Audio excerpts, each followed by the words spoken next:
নৰেন্দ্ৰ মোদী ডাঙৰীয়াই নেতৃত্ব লোৱাৰ পিছত বড়োভূমিত যি পৰিৱৰ্তন হৈছে সেই পৰিৱৰ্তনৰ যাত্ৰাটো আগবঢ়াই লৈ যোৱাৰ বাবে ৰাইজ আগ্ৰহী।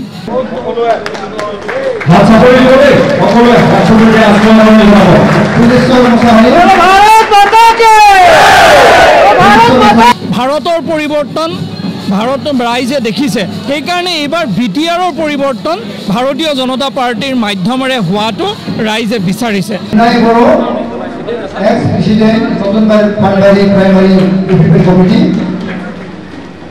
15 বছৰ আমি 17 বছৰ BPF চৰকাৰ দেখিলোঁ BTC অঞ্চলত। তাৰপিছত আমি 5 বছৰ দেখিলোঁ UPPL চৰকাৰ।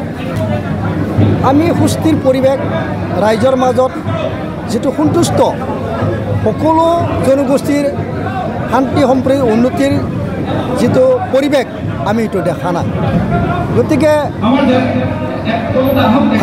ভাৰত দেশত যেটো BJP চৰকাৰ, অসমত যেটো BJP চৰকাৰ, ভাৰত দেশৰ বিভিন্ন ঠাইত যেনেকে BJP চৰকাৰে সকলো জনগোষ্ঠীৰ সৰ্বাংগীন উন্নতিৰ কাৰণে কাম কৰিব পাৰিছে ডাইৰেক্টলি।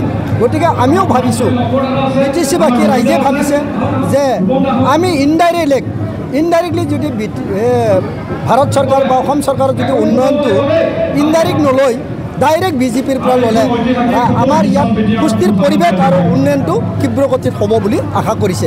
সেয়ে আমি দলে বলে BJP দলত আমি যোগদান কৰিছোঁ। কিমান জইন কৰিছে আপোনালোকে? আজি মোৰ দেন 400 আৰু বহুত আছে কম দিনৰ ভিতৰত আৰু 7,000 মান আৰু 700 মান আমি যোগদান কৰিম। কথা আৰু কামেৰে অমিল থাকে, কথা আৰু কামত যেনেকৈ আমি দেখিব লাগিছিল আমি দেখা নাই। সেয়েহে আমি আশা কৰিব পৰা নাই যে এই পৰিৱৰ্তনৰ দ্বাৰা সকলো জনগোষ্ঠীৰ উন্নতি বা সকলো জনগোষ্ঠীৰ কাৰণে সুস্থিৰ এটা ৰাষ্ট্ৰীয় বাতাবৰণ আনিব পাৰিব বুলি আমি বিশ্বাস পোৱা নাই। নেতৃত্বত এটা ভুল আছে। গতিকে আমি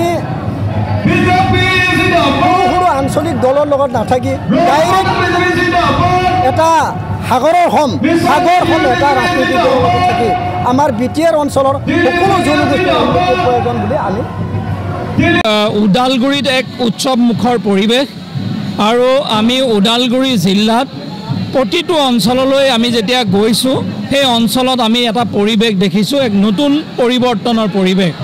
আৰু ভাৰতীয় জনতা পাৰ্টিৰ প্ৰতি ৰাইজৰ যি মৰম, ৰাইজৰ যি ধৰণৰ সমৰ্থন, এয়া এক নতুন ৰূপত আমি দেখা পাইছোঁ। ই আমাৰ বাবে অতি আনন্দৰ আৰু আমাৰ বাবে অতি শুভক্ষণৰ বিষয়। কাৰণ আপোনালোকে সকলোৱে অনুভৱ কৰিছে যে আজি ৰৌতা মণ্ডলত যেতিয়া আহিছোঁ আমি ৰৌতা পাৰিষদীয় সমষ্টিত, আজি যিসকল ব্যক্তি আজি ভাৰতীয় জনতা পাৰ্টিত যোগদান কৰিছে সেইসকল ব্যক্তি একালত তেওঁলোকে বড়ো সমাজক নেতৃত্ব দিছিলে। তেখেতসকল আজি আমাৰ দলত যোগদান কৰাটো আমাৰ বাবে কিমান শক্তি বৃদ্ধি হৈছে ই হয়তো আমি শব্দৰে প্ৰকাশ কৰিব নোৱাৰিম। ৰাইজৰ এই সমৰ্থনে বুজাইছে যে ডক্টৰ হিমন্ত বিশ্ব শৰ্মাৰ চৰকাৰখনৰ প্ৰতি ৰাইজৰ সহযোগিতা আৰু আশীৰ্বাদ আছে। নৰেন্দ্ৰ মোদী ডাঙৰীয়াই নেতৃত্ব লোৱাৰ পিছত বড়োভূমিত যি পৰিৱৰ্তন হৈছে সেই পৰিৱৰ্তনৰ যাত্ৰাটো আগবঢ়াই লৈ যোৱাৰ বাবে ৰাইজ আগ্ৰহী। আৰু ডক্টৰ হিমন্ত বিশ্ব শৰ্মাই মুখ্যমন্ত্ৰী হোৱাৰ পিছত এক নতুন ধৰণৰ পৰিৱৰ্তন মানুহে অনুভৱ কৰিছে। মুখ্যমন্ত্ৰীগৰাকীয়ে নিজে ৰাইজৰ মাজলৈ আহি ৰাইজৰ সুখ দুখৰ লগত তেওঁ সমভাগী হৈছে। ৰাইজৰ প্ৰতিটো সমস্যা সমাধান কৰিবলৈ তেওঁৰ যিটো প্ৰয়াস আৰু তেওঁৰ যিটো ব্যৱস্থা সেইটোৰ প্ৰতি ৰাইজ প্ৰতিয়ন গৈছে। সেইবাবে প্ৰতিটো নিৰ্বাচনী সভাত আমাৰ এনেধৰণৰ যোগদানে আমাক এক নতুন শক্তি প্ৰদান কৰিছে আৰু আমি বিশ্বাস ৰাখিছোঁ আগন্তুক যি নিৰ্বাচন ই অভূতপূৰ্ব সফলতা ভাৰতীয় জনতা পাৰ্টিয়ে পাব, তাত কোনো সন্দেহ নাই।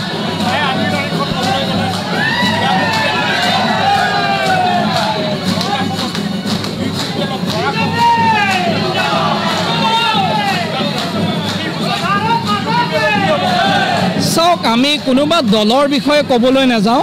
ভাৰতীয় জনতা পাৰ্টিৰ উত্থান হৈছে, ভাৰতীয় জনতা পাৰ্টিক ৰাইজে মৰম কৰিছে, ভাৰতীয় জনতা পাৰ্টিৰ উত্থানটো ৰাইজে মনে প্ৰাণে বিচাৰিছে।